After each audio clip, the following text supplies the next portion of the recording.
Boa tarde a todos, sejam todos bem-vindos a mais um momento de prece, de reflexão na casa de Fabiano de Cristo.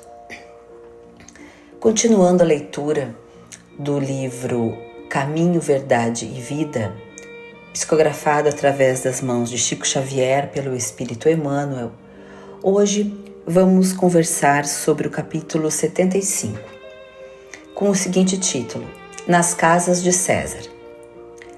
Todos os santos vos saúdam, mas principalmente os que são da casa de César. Paulo, Filipenses, capítulo 4, versículo 22. Muito comum ouvirmos observações descabidas de determinados irmãos na crença relativamente aos companheiros chamados às tarefas mais difíceis, entre as possibilidades do dinheiro ou do poder. A piedade fausta está sempre disposta a criticar o amigo que, aceitando o laborioso encargo público, vai encontrar nele muito mais aborrecimentos que notas de harmonia. A análise desvirtuada tudo repara maliciosamente. Se o irmão é compelido a participar de grandes representações sociais, costuma-se estigmatizá-lo como traidor do Cristo. É necessário despender muita vigilância nesses julgamentos. Nos tempos apostólicos, os cristãos de vida pura eram chamados santos. Paulo de Tarso, humilhado e perseguido em Roma, teve ocasião de conhecer numerosas almas nessas condições. E o que é mais de admirar, conviveu com diversos discípulos de semelhante posição, relacionados com a habitação palaciana de César. Deles, recebeu atenções e favores, assistência e carinho. Escrevendo aos Filipenses, fez menção especial desses amigos do Cristo. Não julgueis, pois, a teu irmão pela sua fortuna aparente ou pelos seus privilégios políticos.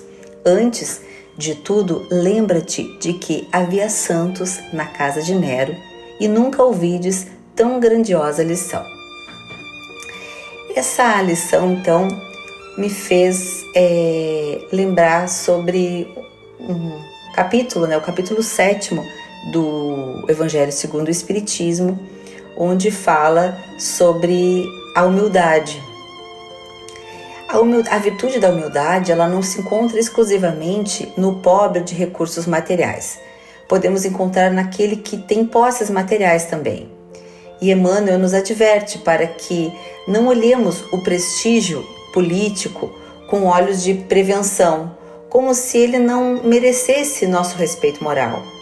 As boas pessoas também são chamadas aos cargos políticos e amealheiam fortunas pelo trabalho digno, e não são esbanjadores, mas bons usufrutuários da sua fortuna. Atentamos para que nós possamos ser vigilantes nas nossas observações, que não caiamos na ilusão da oportunidade da prova da riqueza, pois ela nos pode chegar exatamente para que a gente avalie como nós estamos diante dessa situação. Pois o Cristo, ele asseverou: tende o cuidado de preservar-vos de toda a avareza, seja qual for a abundância em que o homem se encontre. Sua vida não depende dos bens que ele possua. Isso aí está em Lucas, capítulo 12, versículo 15. O Evangelho, segundo Mateus, corrobora com essa afirmativa, dizendo: bem-aventurados os pobres de espírito, pois que deles é o reino dos céus. E não foi à toa que o Mestre falou assim logo de início no Sermão do Monte.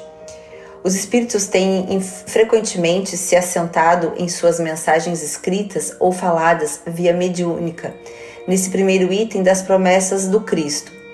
Essa redundância, ela está na razão direta da primazia de se ser humilde antes de tudo, mas de coração. Não se pode, pois, ser realmente caridoso sem a pobreza, sem a humildade de espírito. O sentimento exagerado de alguns chega ao absurdo de pensar que Deus discrimina o pobre do rico. Para o nosso Pai Eterno, somos todos iguais. Não existe diferença entre sangue que corre nas veias de uma rainha e o que corre nas veias de uma simples dona de casa, por exemplo. O organismo físico dos sumos pontífices não é diferente do organismo de ninguém. Na verdade, nós, a cada reencarnação, estamos em uma condição. Estamos ricos, estamos pobres, estamos mulheres, estamos homens, estamos com o poder, estamos com a pobreza, estamos com a riqueza. Então, são todos momentos que nós estamos, de alguma forma, e da melhor forma, pode-se dizer, para que a gente consiga cumprir o que nós nos comprometemos antes daquela reencarnação. Jesus nunca se cansou de combater o orgulho e de enaltecer a humildade, virtude da qual ele mesmo deu vários exemplos que estão no Evangelho. A humildade, meus irmãos, é um dos valores essenciais para a alma. Estimula-nos a examinar as fraquezas, enquanto o orgulho, ou o sentimento de amor próprio exagerado, é o grande estorvo da elevação espiritual do homem e a razão das suas desventuranças. Nós falamos muito em modéstia, simplicidade, pureza. E será que nós realmente já paramos para pensar o quanto nós somos simples e puros de coração? No capítulo 7, como eu tinha citado, nos bem-aventurados os pobres de espírito, na instrução dos espíritos tem a parte que fala sobre orgulho e a humildade. E lá, o espírito Lacordaire nos trouxe que a humildade é virtude muito esquecida entre nós. Bem poucos seguidos são os exemplos que dela se vos tem dado. Entretanto, sem a humildade, podemos ser caridosos com o vosso próximo? Podemos ser caridosos conosco mesmo? E o orgulho? O orgulho, ele vem nos dizer que é o terrível adversário da humildade. A humildade e a caridade são virtudes muito desprezadas, né?